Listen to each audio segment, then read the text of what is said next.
Dahil pumanaw na si Freddie Aguilar, para sa mga bagong henerasyon, sino nga ba si Freddie Aguilar?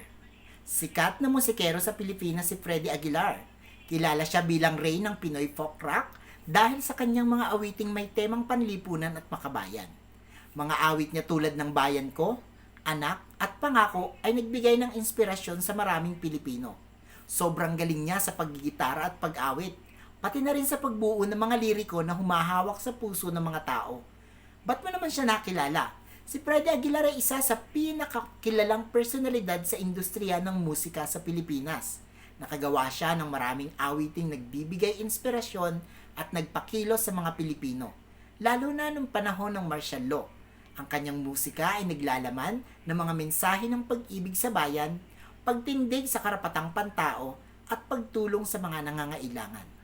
Ang kanyang awiting Anak ay isa sa pinakakilalang awitin niya na nag-usap tungkol sa pagsisisi ng isang anak sa kanyang pagkakamali sa kanyang mga magulang.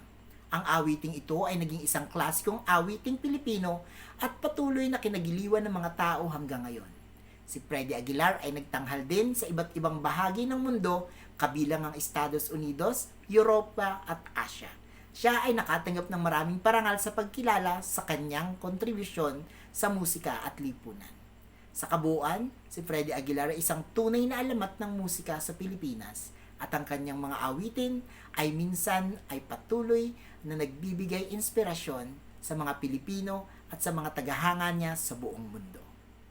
Ngayon, kilala mo na si Freddie Aguilar.